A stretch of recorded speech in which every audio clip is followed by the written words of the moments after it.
আসসালামু আলাইকুম, স্বাগত জানাচ্ছি আরটিভির মধ্যাহ্নের সংবাদে। আপনাদের সঙ্গে আছি আমি ফাহমিদা সালাম। অন্তর্বর্তীকালীন সরকারের ৩ উপদেষ্টা ফারুকী আজম, বীর প্রতীক, সুপ্রদীপ চাকমা ও বিধান রঞ্জন রায় আজ শপথ গ্রহণ করছেন। বঙ্গভবনের রাষ্ট্রপতি মোহাম্মদ শাহাবুদ্দিন তাদের শপথ বাক্য পাঠ করাচ্ছেন। ৮ আগস্ট ঢাকার বাইরে থাকায় এই ৩ উপদেষ্টা শপথ নিতে পারেননি। এরপর বঙ্গভবনে দেশের ২৫তম প্রধান বিচারপতি হিসেবে হাইকোর্ট বিভাগের বিচারপতি সৈয়দ রেফাত আহমেদ শপথ নেবেন। তাকে শপথ বাক্য পাঠ করাবেন রাষ্ট্রপতি মোহাম্মদ শাহাবুদ্দিন। গতকাল তিনি প্রধান বিচারপতি হিসেবে নিয়োগ পান। শপথ গ্রহণ অনুষ্ঠানে উপস্থিত থাকবেন অন্তর্বর্তীকালীন সরকারের প্রধান উপদেষ্টা নোবেল বিজয়ী ডক্টর মোহাম্মদ ইউনূস। উপস্থিত থাকবেন সরকারের বাকি উপদেষ্টারা, বিভিন্ন রাজনৈতিক দলের প্রধান ও বিশিষ্টজনরা।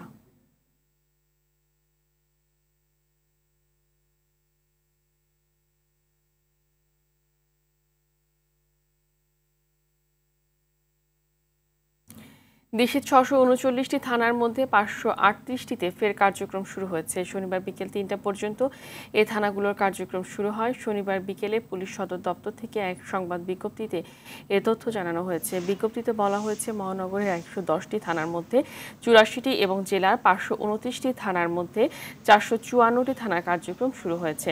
গত ৫ আগস্ট ছাত্র জনতার অভ্যুত্থানের মুখে শেখ হাসিনা পদত্যাগ করে দেশ ছেড়ে গেলে নিরাপত্তা আতঙ্কে অনেক থানার পুলিশ সদস্যরা কাজে যোগ দেননি কিংবা থানা ছেড়ে চলে যান। এরপর থেকে সেসব থানার কার্যক্রম বন্ধ হয়ে যায়। এরপর থেকে আতঙ্কে পুলিশ সদস্যরা থানায় আসতে সাহস পাচ্ছেন না। এমন পরিস্থিতিতে স্থাপনা পাহারা দেওয়ার জন্য সেনাবাহিনীর পাশাপাশি আনসার সদস্য মোতায়েন করা হয়।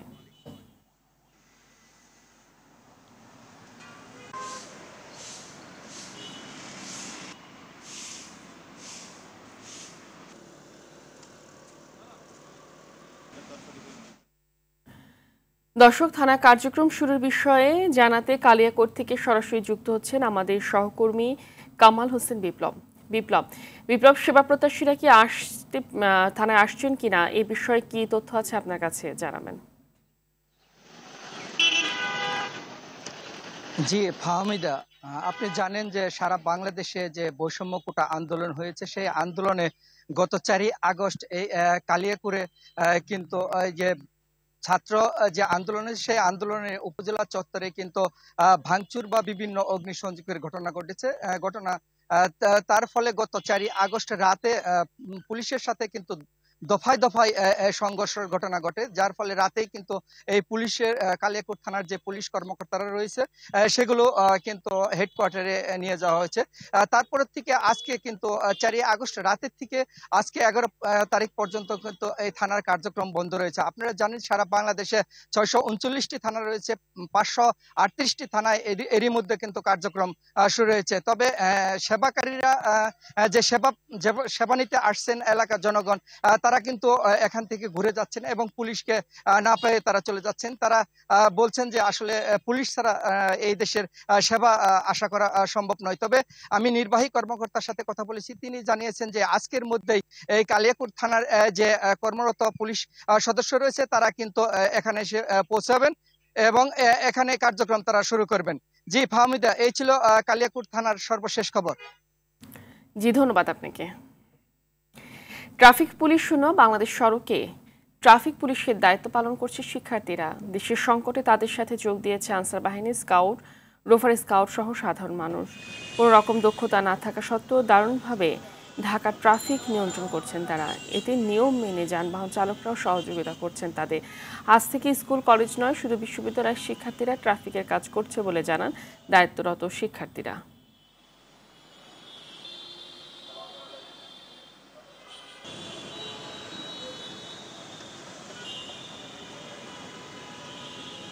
মানুষকে জনসচেতনমূলক কার্যক্রম করতেছি, পাশাপাশি ট্রাফিক মেনটেন করতেছি। সকাল ফজরের নামাজ পড়ে আসে, এরপরে রাত আপনার দেখা যাচ্ছে 11টা পর্যন্ত আমরা এই ট্রাফিকের দায়িত্বগুলো পালন করছি। আমি মনে করি এটা অবশ্যই ধরে রাখা উচিত। এই নিয়মটা চালু থাকলে মানে সামনে আমাদের অবস্থাটা ভালো হবে। নিয়ম যথেষ্ট পরিমাণে মানা হচ্ছে, কিন্তু ঘটনা হচ্ছে যতগুলি না গাড়ি আছে এখানে, তার থেকে বেশি ট্রাফিক আমাদের স্টুডেন্টরা আছে, যার কারণে মিসম্যানেজমেন্ট হচ্ছে।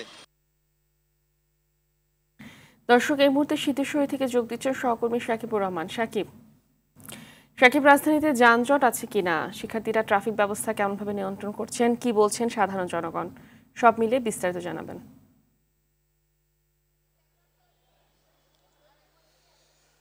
ফাহমিদা, আসলে একটু শুরু করতে চাই যে রাজধানীর বিভিন্ন শিক্ষা প্রতিষ্ঠান সহ বিভিন্ন দেয়ালগুলোতে কিন্তু গ্রাফিতি এবং চিত্রাঙ্কন করা হচ্ছে। আমরা সেই জায়গাটাতে দেখিয়ে তারপরে ট্রাফিকের বিষয়টি জানাতে চাই।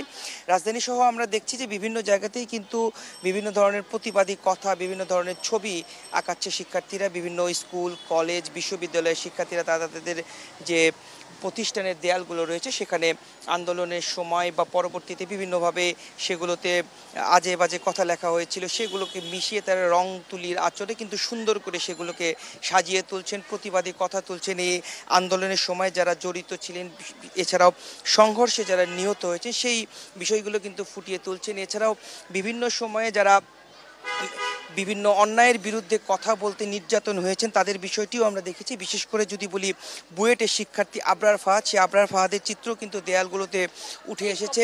এছাড়াও এখানকার এই সময়ের যে চলমান আন্দোলন, সেই আন্দোলনে মুগ্ধর বিষয়টি সবাই জানে, সেই মুগ্ধর কথাগুলো কিন্তু আমরা প্রতিটা দেয়ালেই দেখছি। মুগ্ধকে তারা বিশেষ করে ফুটিয়ে তুলছেন, পানি লাগবে কিনা সেই কথাটি তারা তুলে ধরছেন।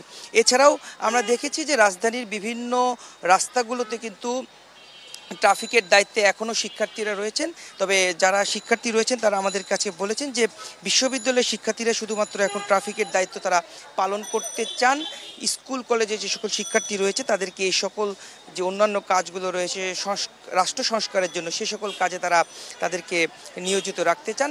এবং যারা নারী রয়েছেন বিশেষ করে তাদেরকেও তারা ট্রাফিকিংয়ে রাখতে চান না, এমনটি কয়েকজন শিক্ষার্থী আমাদেরকে বলেছেন। যেহেতু রাস্তাঘাটের কাজ, সেক্ষেত্রে কিন্তু সেখানে নারীরা থাকলে পরে বিভিন্ন ধরনের দুর্ঘটনা ঘটতে পারে, এমনটি তারা আশঙ্কার কথা বলে তারা বলছেন যে এই জন্যই তারা তাদেরকে সেখান থেকে সরিয়ে তারা এইভাবে কাজগুলো সম্পন্ন করছেন। এছাড়াও আমরা যারা পথচারী রয়েছে, বিভিন্ন ধরনের রাস্তায় চলাচলকারী গাড়ি রয়েছে তাদের সঙ্গে কথা বলেছি। তারা বলেছেন যে এই যে কার্যক্রমগুলো নেওয়া হচ্ছে, এই কার্যক্রমগুলো যেন পরবর্তীতে সবাই ধরে রাখে সেই বিষয়ে বিশেষ নজর দিতে হবে, তদারকি রাখতে হবে, যেন এই যে ট্রাফিকিং যে ব্যবস্থা সেটা আসলে কিভাবে করতে হয় শিক্ষার্থীরা দেখিয়ে দিচ্ছেন, গাড়ি কোথায় থামাতে হয় সেটা দেখিয়ে দিচ্ছেন, মানুষ কিভাবে পারাপার হবে, আইন কিভাবে মানবে সেগুলো তারা বলছেন। শুধু এখন নয়, পরবর্তীতে যেন মানুষের মধ্যে সেই সচেতনতা থাকে সেই বিষয়ে তারা বেশি নজর দিচ্ছেন এবং পরবর্তীতে সেটি ধরে রাখার কথাও তারা বলছেন। তো এই ছিল আমার কাছে সর্বশেষ। ফাহমিদা, ধন্যবাদ আপনাকে।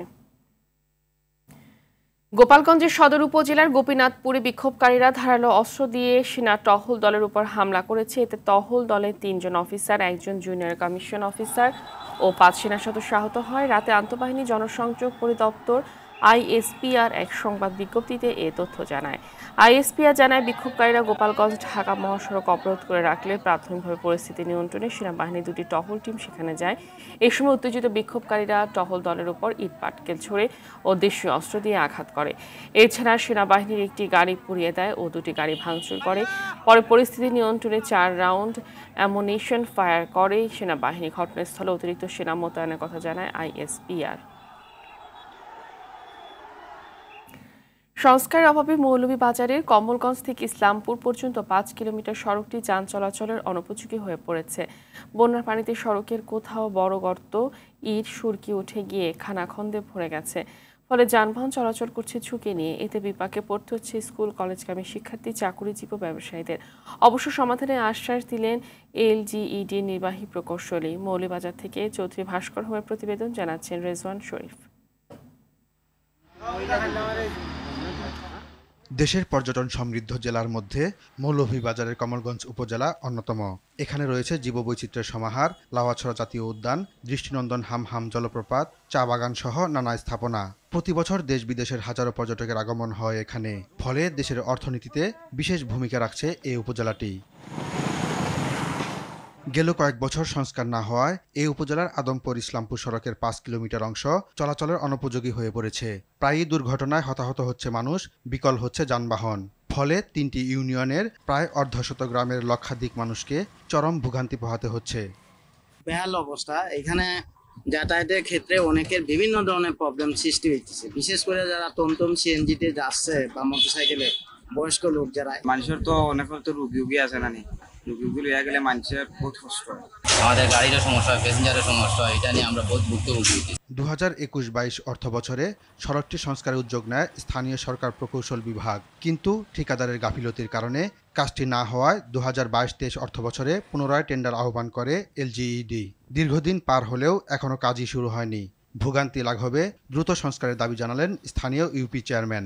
একাধিকবার এলজিডির সাথে যোগাযোগ করেছি, কিন্তু রাস্তাটার পুনর্নির্মাণের কাজ সম্পূর্ণ হচ্ছে না, তাই জনগণের দুর্ভোগ অতি সহজরা নিরসন হয় সে আশা প্রত্যাশা রেখেছি। ঠিকাদারের গাফিলতির কথা উল্লেখ করে শিগগিরই সড়কটি সংস্কারের আশ্বাস দিলেন এলজিইডির এই প্রকৌশলী। অনুমোদনের জন্য পরবর্তী অনুমোদন হয়নি, না হওয়ার কারণে ওই অর্থ বছরে এই কাজটা করা সম্ভব হয়নি।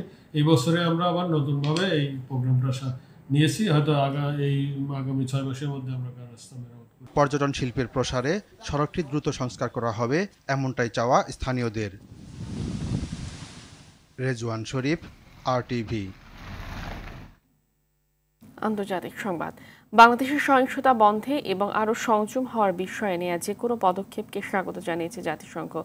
একই সঙ্গে সরকার গঠনের সবার অংশগ্রহণমূলক প্রক্রিয়াকেও স্বাগত জানানোর কথা বলেছে সংস্থাটি। শুক্রবার জাতিসংঘ মহাসচিব অ্যান্টনিও গুতেরেসের সহযোগী মুখপাত্র ফ্লোরেন্সিয়া সেটোনিনো এক ব্রিফিংয়ে কথা বলেন। শেখ হাসিনার সরকার সরে যাওয়ার পর শান্তিতে নোবেলজয়ী ডক্টর মোহাম্মদ ইউনূসের নেতৃত্বে বাংলাদেশের নতুন অন্তর্বর্তী সরকার গঠিত হওয়ার বিষয়ে জাতিসংঘ মহাসচিবের দৃষ্টিভঙ্গি কি, এমন এক প্রশ্নের জবাবে মুখপাত্র ফ্লোরেন্সিয়া বলেন, অংশগ্রহণমূলক প্রক্রিয়ায় সরকার গঠনের জন্য নেওয়া পদক্ষেপকে স্বাগত জানায় জাতিসংঘ। এটি অব্যাহত থাকবে বলেও জাতিসংঘের তরফে আশা প্রকাশ করা হয়। ইউক্রেনের রাজধানী কিয়েভে বিমান হামলা চালিয়েছে রাশিয়া।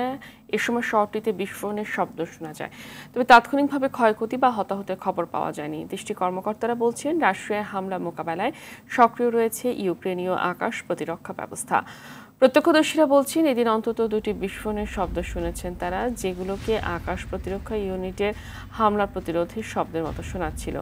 কিয়েভের সামরিক প্রশাসনের তরফে বলা হয়, রাশিয়ার ব্যালিস্টিক ক্ষেপণাস্ত্রের হুমকির মধ্যে রয়েছে কিয়েভ। পাশাপাশি শহরের আশেপাশের অঞ্চল এবং পূর্ব ইউক্রেন রাশিয়ার বিমান হামলার সতর্কতার অধীনে রয়েছে বলেও জানানো হয়। ইরান বা ইসরায়েলের যুদ্ধক্ষেত্র জর্ডান হবে না বলে জানিয়েছে দেশটির পররাষ্ট্রমন্ত্রী আয়মান সাফাদি। ফিলিস্তিনের গাজায় টানা 10 মাসেরও বেশি সময় ধরে চলছে ইসরায়েলের আগ্রাসন। সম্প্রতি ইরানে গুপ্ত হামলায় হামাস প্রধান ইসমাইল হানিয়া নিহতের ঘটনায় মধ্যপ্রাচ্যে বাড়ছে নতুন আরেক সর্বাত্মক যুদ্ধের দামামা। হামাস ও ইরান হানিয়ার হত্যাকাণ্ডের জন্য ইসরায়েলকে দায়ী করেছে। প্রতিশোধ নেওয়ার অঙ্গীকার করেছে ইরান। এতে ইরান ও ইসরায়েলের মধ্যে বড় ধরনের সংঘাতের শঙ্কা দেখা দিয়েছে।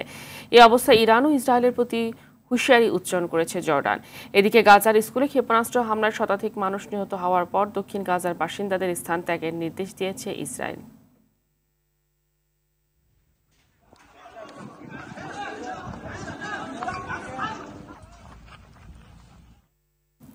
খেলার খবর। অলিম্পিকের 15তম দিন শেষে যুক্তরাষ্ট্রকে টপকে আবারও পদক তালিকার শীর্ষে উঠে এসেছে চীন। যুক্তরাষ্ট্র সর্বোচ্চ 122টি পদক জিতলেও 90টি পদকজয়ী চীনের স্বর্ণ পদকের সংখ্যা 39টি, যেখানে মার্কিনীদের সোনার পদক 38টি। অপরদিকে 18টি স্বর্ণসহ 50টি পদক নিয়ে তৃতীয় স্থানে আছে অস্ট্রেলিয়া। সমান স্বর্ণসহ 43টি পদক নিয়ে চতুর্থ স্থানে অবস্থান করছে জাপান, আর স্বাগতিক ফ্রান্স আছে টেবিলের 5ম স্থানে। 16টি স্বর্ণসহ তাদের পদক 62টি। টেবিলের শীর্ষ 10 থাকা অপর দেশগুলো হলো যুক্তরাজ্য, দক্ষিণ কোরিয়া, নেদারল্যান্ডস, জার্মানি, ইতালি। আয়োজনের শেষ দিনে আজ 9টি ডিসিপ্লিনে 13টি স্বর্ণপদকের জন্য লড়বে বিভিন্ন দেশের অ্যাথলেটরা। মধ্যাহ্নের সংবাদ এই পর্যন্তই। সর্বশেষ সংবাদ জানতে যে কোনো মোবাইল ফোন থেকে 2414 নাম্বার ডায়াল করুন। দুপুরের সংবাদ 2:45টায় দেখার আমন্ত্রণ রইল। ধন্যবাদ সবাইকে।